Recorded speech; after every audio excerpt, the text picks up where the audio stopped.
So I absolutely loved the 90s original Saved by the Bell series and all of the incarnations of it. So for example, the classic series, the new class, the colleges, the Hawaii specials, the wedding specials. So when I heard they were doing a reboot, I was so excited. And for the most part, the reboot was actually really, really successful. I feel like it brought it into a modern age really, really well. I feel like it balanced all of the storytelling between the classic characters and the awesome new characters. I would have loved a little bit more focus on the original characters. And I do have to say, I feel like they played it relatively safe with this reboot, and they definitely could have made it so much more funny, which is why everybody loved the original classic so much. And on that point, I do think there's a lot of similarities between the setup of Saved by the Bell and the incredibly popular sitcom Friends. So, you know, Saved by the Bell definitely had a winning formula, and I feel like they could have just done so much more with the reboot and just made it so much more impactful from a humorous point of view. But by and large, it was really, really wicked, and it's just so gutting that we're not going to get a third season.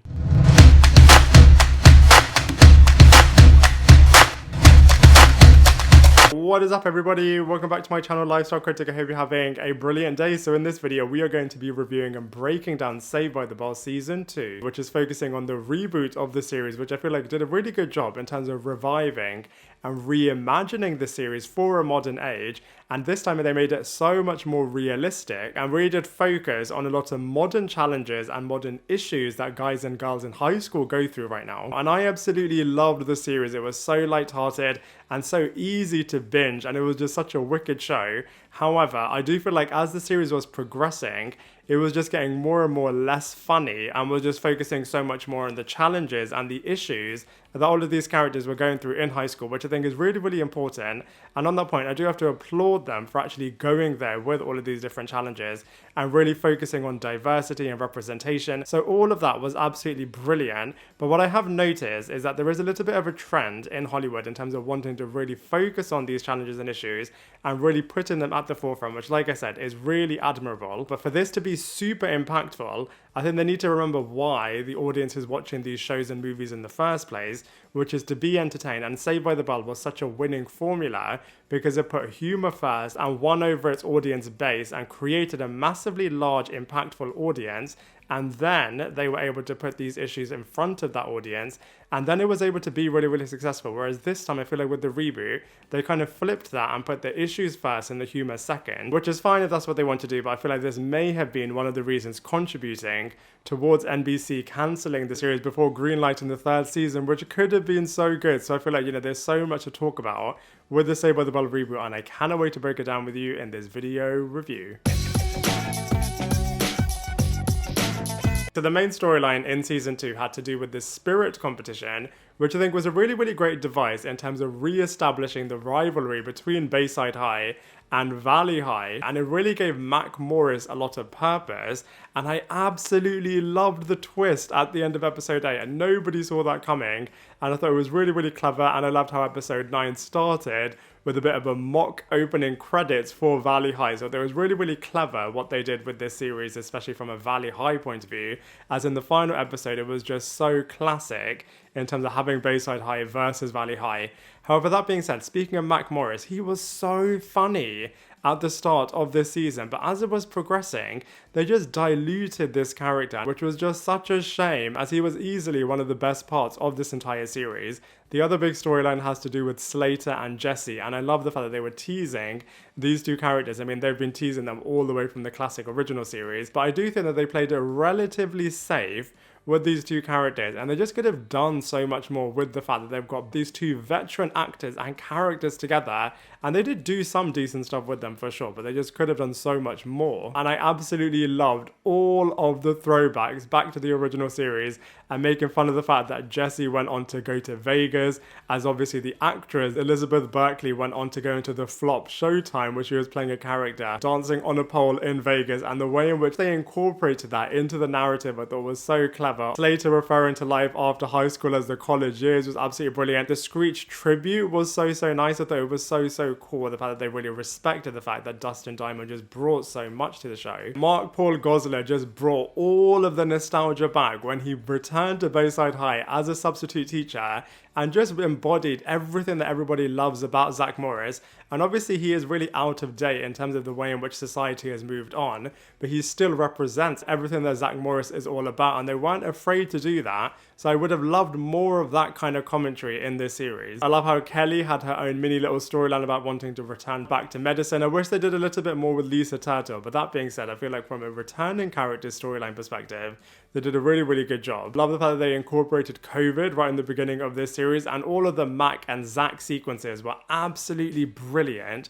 Like I said, I just wish the series just focused a lot more on their relationship, as they were literally the shining light this season. I loved Slater's line about, you know, Zach easily is able to suck out all of the oxygen in a room was really powerful actually, and an excellent throwback to how him and Zach used to be in high school. And like I said, all of their little mini rivalry coming back in the modern age is really cool. All of the pranks that Mac was performing at the start of the season was really good. But in the latter half, they were just focusing so much on all of the issues and challenges that the kids are going through right now, which is really great, like I said before. But I just wish that they hadn't lost all of the humor because of that. But that being said, it was a really watchable and enjoyable and humorous show, and I have to say from a storyline perspective, even though they could have pushed it a lot more, it was still really great to see what they did do in season 2. So from a cast and characters point of view, they have done a phenomenal job with all of their casting, as all of these characters were just so good. So let's go through them one by one. So first up, we have to talk about Michael Hoog, who, like I said, was perfect casting as Mac Morris. Literally was the embodiment of a modern version of Zach Morris, and he was just so good in this role. Like I said, just all of his responses to everything in the beginning of this season was absolutely hilarious. Both his physical comedy and his verbal comedy were just so good. But they just stripped this character down so much that he was somewhat unrecognizable by the end of it, as he was just not funny at all. He was just kind of going through a lot of things, but you couldn't really connect with him, annoyingly. But he was really saved by all of the sequences between him and his dad, as like I said, all of the Mac and Zach sequences were just absolute class. Josie Totah absolutely saved this season as Lexi. I feel like she was absolutely fantastic, and actually she was consistently funny throughout the entire season. I feel like all of her one-liners are absolutely brilliant. The fact that she is so self-absorbed was absolutely really good, but she was learning and growing as a character too, which was really impressive. She also didn't want to let the fact that she is a trans character define her, which I thought was really empowering, and also she was learning how to be a better girlfriend to Jamie, which was really cool. And I also love the fact that she has her own reality TV show on E, and I just wish that they would have done a little bit more with that, as that could have been so good in terms of really focusing on the fact that, you know, she is a successful influencer and reality TV star. So I feel like if they had done that, this character could have been even better, but she definitely did save this series. Jamie Spano could have done so much more. I mean, come on, he is the son of Jesse Spano, and they didn't do that much with that relationship firstly. So it was really realistic and actually quite funny how he was always just really sad whenever he was thinking about his parents separating, which was really understandable, and the way in which they depicted it through the lens of Saved by the Bell was really good. But other than that, he just became a bit of a joke of a character, and they didn't really know what to do with him. And this was even represented from the fact that, you know, Mac doesn't really know where to put his best friend in this spirit competition. He then does save the day right at the end, which was really cool. But come on, Jamie Spano could have done so much more. Daisy started off as a really great character, you know, really intelligent, really ambitious, really pushing and rubbing everybody up the wrong way, and really championing the underdog and really pushing diversity and representation, which was all incredible. But this character, similarly to some of the others, as the season was progressing, just became more and more annoying. And she is supposed to be the lead character, and she is supposed to break the fourth wall a lot more and all of that kind of stuff, which she just didn't do. And like I said, she just became a little bit annoying by the end of it, which was such a shame, as she was really good in the first season, had a lot of charm to her, had a lot of humor to her, but she just kind of lost all of that, which was such a crying shame. Alycia similarly was so good in season 1 as this ultra competitive character that can just be with all of the boys and is really pushing things in a funny way as well. And you know, it was interesting in terms of exploring her sexuality, but you know, the football team was just completely non-existent this season, and they definitely could have done a little bit more with exploring all of that stuff in a bit of a humorous way. I know she did have a little bit of an identity crisis because of this, and then went down the wrestling route, but I just feel like they could have done so much more with Alycia, as she was such a great character. You know, her rivalry with the Spanish teacher was okay, but like I said, they just should have and could have done so much more with her. Devontae similarly started off so strong in terms of his relationship challenges with somebody that is super rich and super privileged, and just the differences in class between these two different types of people just could have been so good if they just had explored that a lot more. Principal Todman was absolutely brilliant. It's such a shame that they didn't bring back Screech or Principal Belding at all, but he was really, really cool. I did love the fact that they did reference that, you know, Principal Belding was his mentor, but he was similarly to Lexi, was consistently funny and just always delivered, which was really, really cool. Elizabeth Berkley as Jessie Spano, like I said earlier, I would have loved to have seen a little bit more from this character, but you know, she was always really into issues, so actually I feel like it was really integral to this character to continue that, and actually it was fine, and they were able to make fun of it, and I feel like, you know, Jessie Spano was really up for all of that, as the actress was a producer too, so they really worked her character. But in terms of her relationship with Slater, I feel like they played it relatively safe. Absolutely loved Zach Morris when he was back, and would have loved even more if they had just pushed that a lot more. And it's such a crying shame that we didn't get season 3, as I'm sure that Zach would have been a true main player. Kelly had a bit of a mini storyline in terms of wanting to go back into medicine, which was really, really cool. Like I said earlier on as well, Lisa could have done a little bit more. But you know, by and large, the cast and characters were really, really awesome. I just would have given them and changed up their storyline so much more if I was the producer on season 2.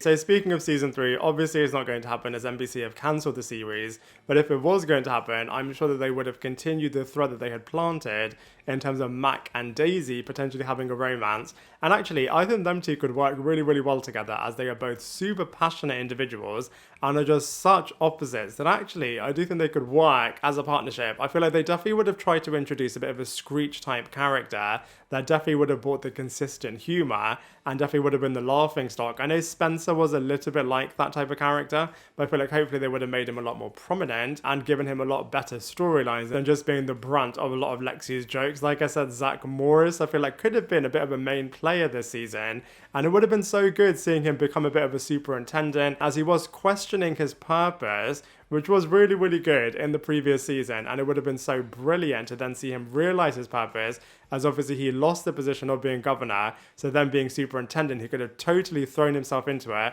and then they could have re-explored. Mac always wanted to be out of the shadow of Zach, but what does this mean when his father does work back in Bayside? That could have been really, really interesting. Of course, Kelly would have explored her medicine degree. Maybe Lisa Totah could have done a little bit more with fashion. Lexi could have done so much more with her reality TV show. Maybe Jamie and Devontae could have had a really cool combined storyline. And Alycia could have been back in the forefront, maybe being a bit of a bully towards loads of other guys in the football team. That could have been really, really interesting. But you know, it's just such a shame that we're not going to get season 3. So from a visuals point of view, Saved by the Bell, the reboot, was absolutely flawless. I feel like they recreated everything that we all know and loved from the original series, but just gave it a bit of a modern facelift, and it just worked so well.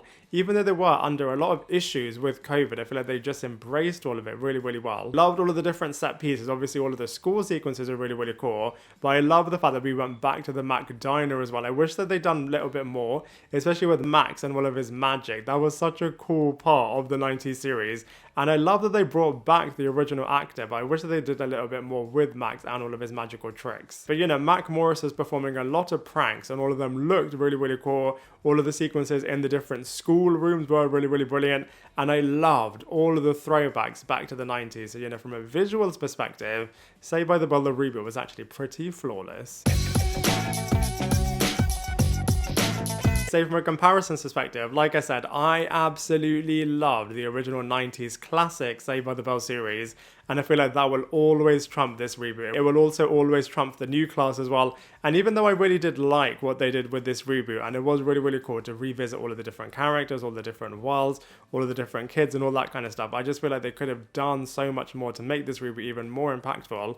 In terms of comparing it to other shows, I feel like Bel-Air is a bit of another reboot that was airing at the same time as Saved by the Bell, but that was such a completely different thing what they did with Bel-Air, in terms of it wasn't a comedy sitcom at all, and was a completely different thing in terms of being a really dramatic retelling of all of those different storylines. So, that was so different and such a polar opposite to its original source material that it does make it difficult to compare it. In terms of other high school TV shows, I much prefer the 90210 reboot, as that was just absolutely super enjoyable, absolutely incredible. And in some ways, I would say that 90210 was a little bit better than Beverly Hills 90210, but in terms of comparing it to another high school show that wasn't as good as its original counterpart, I feel like you can compare it to Gossip Girl. Even though the tone and structure of the shows are really, really different, I feel like they can be compared in terms of not being, unfortunately, as good as their original counterparts.